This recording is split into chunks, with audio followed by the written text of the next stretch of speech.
So Asura the Striker, the Space Harrier-like rail shooter, has been out for a full year, and I want to talk about it. At first, I played the demo of Asura the Striker, and then I eventually bought the full version. At first, I liked it, but I felt that it was kind of janky. There were just some things in the game that just didn't connect or flowed well.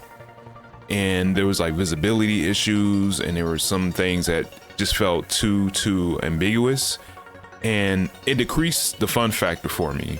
But I did notice over time, the leftover team, the dev team, they made very small improvements that slowly increased the fun for me. Like one big thing that they increased was the punch mechanic. They added the impact flash mechanic that helps when you want to melee or punch enemies. It'll let you know when they're close enough for you to punch them and for it to connect. And that helped a lot. So I did, a few like 1cc's and whatnot. And after a while, I started to like really enjoy the game. I don't know if you remember the video I made a while back showing a 1cc run and doing a review on the game.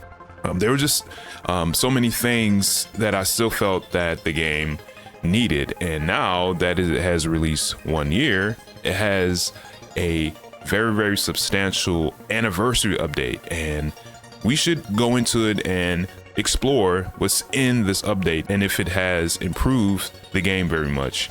And also point out anything that is left for improvement for Asura the Striker. So what's going on now is that with this update, they buffed and improved the punch, or the shining knuckle. It's safer to use as a hit.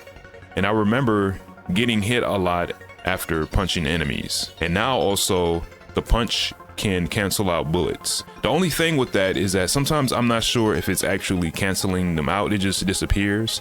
There's no like flash or anything like that to help me to know that I did it correctly. Sometimes I just think that they just went past me or something, but it can cancel out bullets, but you still have to be careful with it. So I'm so glad that they improved the punch mechanic. Another improvement, or I would say a change, is that the number of credits has been increased. So this is more for people to credit feed and to complete the game easier.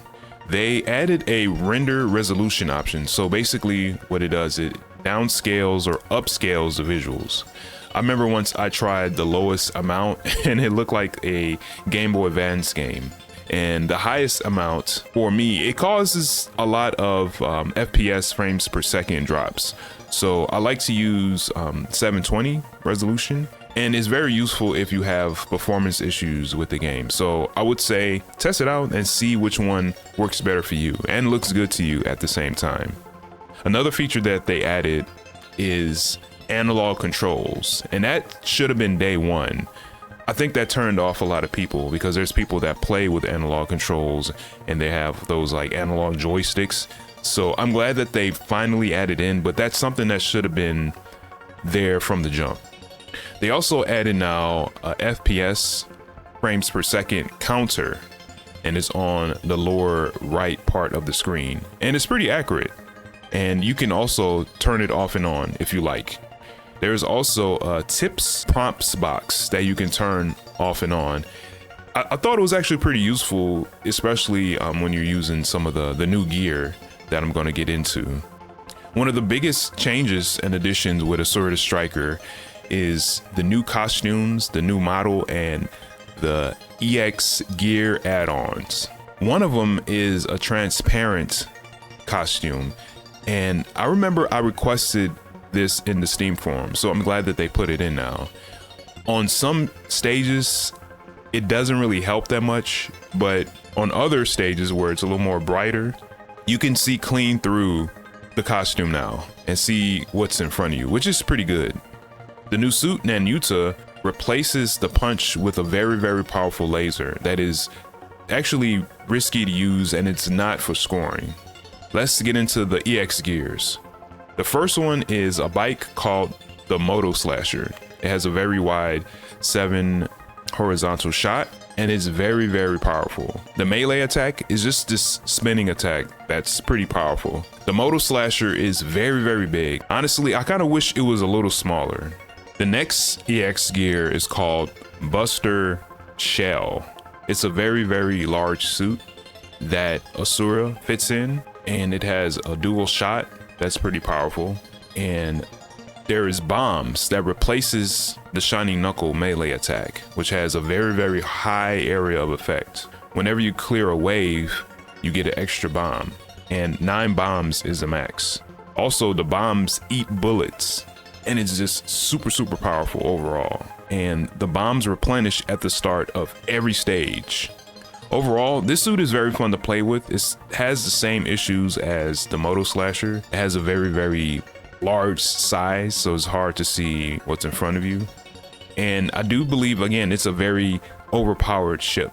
The next EX gear is the Geoblade. I call it the surfboard blade. Your main shot is back to normal, but you have for your melee a Buster Sword that has a high amount of startup, but it has incredible range in front of you. So you can melee enemy waves and bosses very, very far away, and you can hit things that your regular Shining Knuckle can't. So it's great for scoring, and it's great for survival. It is kind of busted, and you can actually get a very, very easy normal mode good ending 1cc with it. It just melts bosses very, very fast. It is very, very fun though. So if you want to just play for score and don't care too much for survival, use the Geoblade. One thing I noticed about using the EX gears is that when you lose all your shields, you go back to normal Asura with 5 shields. So survival is just very, very easy with the EX gears. I would say out of all the EX gears, the best one is the Geoblade. The sword is just very, very powerful and is just great for scoring. It's so much fun to use. One new addition to Asura the Striker now is hard difficulty. Hard difficulty offers revenge bullets when attacking enemies and bosses with your main shot. And also there's some changes in some enemy waves as well. It makes the whole game pretty challenging and fun. And what's cool is that you can practice individual stages in hard difficulty and other difficulties as well. So I wonder what's coming soon. It looks like a gallery is up next because the ending images when you clear the game, they look great, and it'll be good to look at them again when you unlock them. I wouldn't even mind for the gallery if they showed some rough drafts of some early development art concepts. Now, what would I like next for another update, or things I feel that are missing? I feel that the game, they should try to incorporate more camera views because visibility is still very, very low in this game, especially for certain stages. But I feel that they won't do that because adding different camera views would take away the identity of the game. Because remember, they want this game to be a new sort of version and homage to Space Harrier that had just one fixed camera position. So I'm assuming that they're not going to do that because of that. They want to keep it the way it is. Another thing that I would like and what is missing still is online leaderboards and or Steam leaderboards, because this game is a scoring game and it'll be fun to compete with other players that are playing for score as well. So I hope that they add that in for a next update. I'm just kind of wondering why they never decided or tried to put it in at all since the game has been out for 1 year. I don't know if they're having trouble with it or maybe they don't believe in it, but I strongly recommend that they add in some sort of online leaderboards for the game. Another thing I would like is more modes. I wouldn't mind like an all stage mode where you play all the stages back to back and then it ends with Omega. I was also going to say maybe a boss rush mode, but there's actually one stage that's pretty much like a boss rush. But I honestly, I wouldn't mind a dedicated boss rush mode in the game. I think another fun mode would be like a survival mode where you just have 2 shields and you just go through like enemy waves back to back, random enemies, random bosses, and see how long you survive. In the comments, let me know, how do you feel about Asura the Striker now that it has been out for an entire year? How do you feel about the updates? Let me know what you think.